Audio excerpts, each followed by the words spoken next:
En su momento, eh, bueno, yo me voy a enfocar en hablar sobre su desarrollo enfocado en su producción arquitectónica urbana y me voy a enfocar en los aspectos socioculturales, tecnológicos, políticos, económicos, religiosos, así como en su sistema centroperiférico y también el análisis del entorno y la construcción.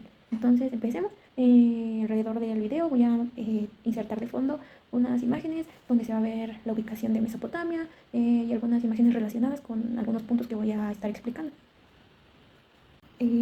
Como ubicación sabemos que está situada entre los ríos Tigris y Éufrates y pues realmente Mesopotamia fue la que vio nacer todas las ciudades, bueno, las primeras ciudades del mundo y así como las siguientes civilizaciones que existen en la antigüedad.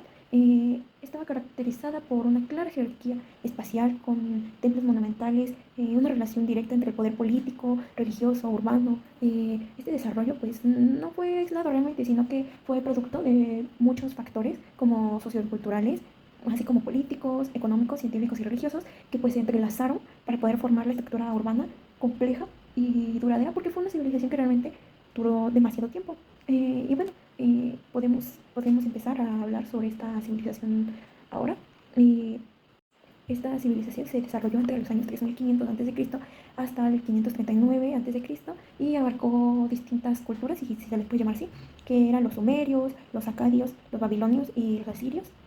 Sabemos que los sumerios pues igual fueron los primeros en ser la primera cultura de Mesopotamia realmente. Eh, Mencioné ya su ubicación, pues está realmente al sureste o bueno, se ubicaba, porque pues es una civilización que en su momento existió y estaba ubicada en el sureste de Asia y en lo que ahorita es Irak y también partes de Siria, Turquía y de Irán. Sus principales regiones pues eran Sumer, que estaba al sur, Akkad, que estaba en el centro, y Babilonia y Asiria, que estaban en el norte. Y empecemos por los factores socioculturales. Mm, Aquí la sociedad mesopotámica estaba jerarquizada. En su cúspide se encontraban reyes, de ahí continuaban los sacerdotes, también estaban los funcionarios, los escribas, los comerciantes, artesanos y también campesinos y, pues por último, esclavos. Las ciudades eran realmente un reflejo del orden social que había, ya que ellos creían que el poder religioso y político eran lo mismo y también es donde ellos igual inventaron el sistema centro periférico, tenían sus zonas de trabajo y producción y de igual manera la escritura cuneiforme les ayudaba para la administración urbana, censos, leyes y propiedades de tierra bueno, en las ciudades. Un ejemplo de mencionar sería Uruk, que estaba gobernada por Gilgamesh en el 2700 a.C. y esta ciudad se desarrolló con templos, murallas y también sistemas hidráulicos, lo que nos mostró un temprano ejemplo del urbanismo planificado. En lo político, podríamos agregar que pues, el poder estaba centralizado por la figura del rey sacerdote, quien era considerado el representante pues, ante los dioses. La organización política se llevó a la planificación de ciudades-estados, donde pues cada ciudad poseía su independencia administrativa y religiosa, cosa que pues no les ayudó de mucho porque al ser diferentes gobernantes en cada ciudad pues empezaron a crear conflictos igual entre ellos y así es como pues cada ciudad realmente acabaron destruyendo esta gran civilización. Las leyes también pues influían en este entorno que ya habían construido. Eh, a ellos les ayudó mucho el código de Hammurabi, que se inventó aproximadamente en 1754, y es porque o sea, fue promulgado por el rey Hammurabi en Babilonia, y este incluía normas sobre construcciones, sobre la distribución de tierras y sobre la responsabilidad de los arquitectos en esta civilización. O sea, importante ver, ¿no? Cómo desde esta civilización ya hacían responsable a las personas que construían el entorno para los demás.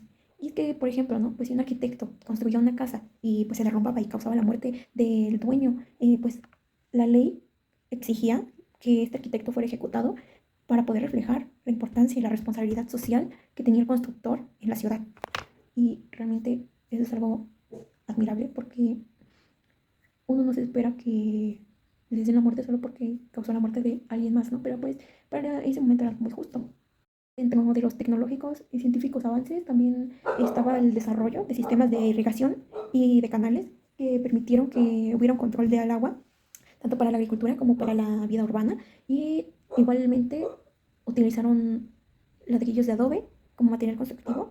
Y bueno, esto igual es un avance científico, porque realmente no es como que alguien de la nada diga, hay ladrillos de adobe. O sea, obviamente hubo que haber experimentos, tuvo que haber pruebas para poder demostrar que el adobe era un material fuerte, fuerte para la construcción, y era un material que ellos encontraban en su entorno.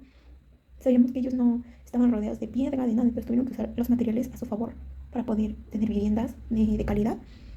Igualmente tuvieron pues avances en la astronomía, en matemáticas y geometría, y ayudaron a facilitar la orientación y la alineación de los templos y de las estructuras urbanas.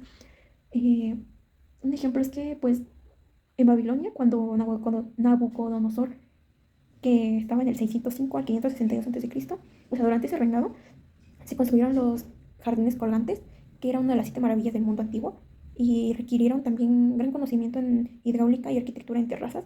Y, o sea, en serio, o sea, es importante ver que esto no fue un, lo hice y me quedó, o sea, hicieron varias y diversas pruebas hasta llegar a este punto y saber qué les funcionaba. O sea, para eso fue un gran avance, y es importante de reconocer.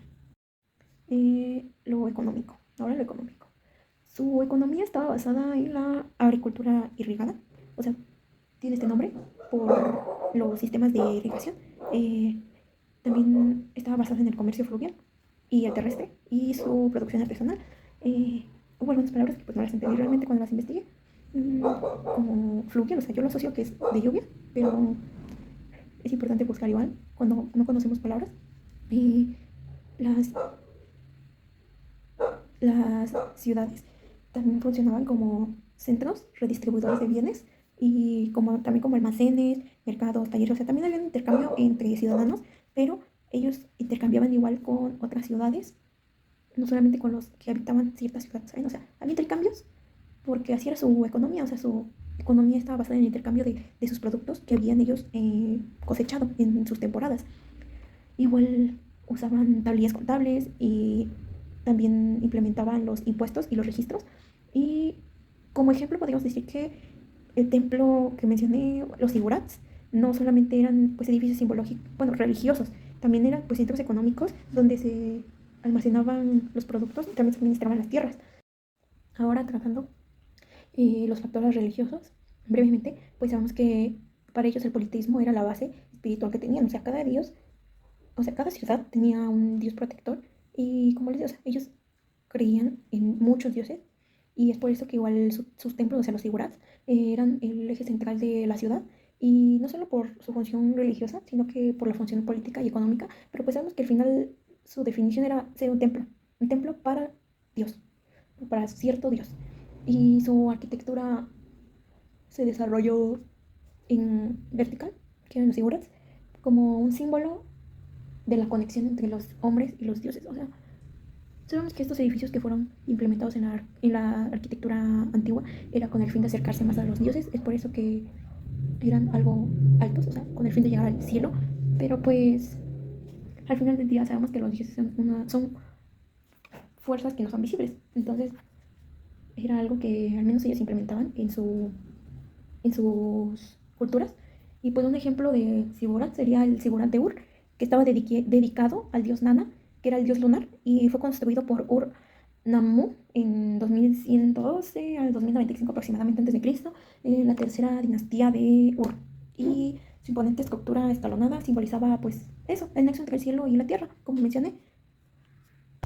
Y pues creo que igual pondré imágenes de esto para guiarnos visualmente. Y tocando el tema del sistema centro-periférico. Este sistema es muy interesante y es un sistema que hemos visto desde esta civilización hasta la actualidad. Realmente es muy interesante. Su modelo era que en el centro estaba el Sigurat, los templos menores, el Palacio Real y las plazas cívicas. Y en la periferia estaban los barrios residenciales, los mercados, los talleres, los campos agrícolas. Y ya al borde de ya estaban igual los campos agrícolas, pero rodeado también de las viviendas de los campesinos y de los esclavos. Sus murallas que habían en este sistema pues marcaban el límite urbano y también servían de defensa. El acceso a estos centros ceremoniales o estos sistemas estaba limitado también a los grupos de poder. Y un ejemplo podría ser en Nínive, que es la capital de Asiria. Podemos ver el palacio de Asurbanipal, algo así creo que se llama, en el siglo 7 a.C. Y pues este se encontraba igual junto a templos y a plazas y estaba rodeado de jardines, bibliotecas y también de murallas. Eh,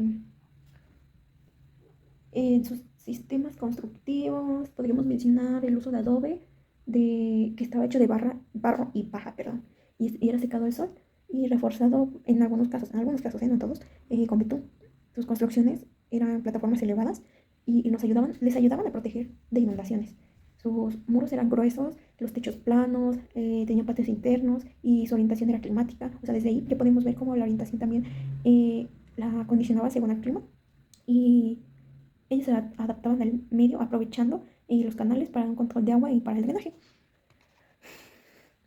Pues igual podemos mencionar que sus factores formales y sus factores simbólicos, o sea, la arquitectura en este momento era simbólica ya que el tamaño, la altura y la ubicación de los edificios era lo que reflejaba la jerarquía que había en esta cultura. Y las ciudades pues no solamente tenían que ser funcionales, también tenían que representar un orden cósmico para los habitantes y para las diversas culturas que igual se fijaran en esta civilización.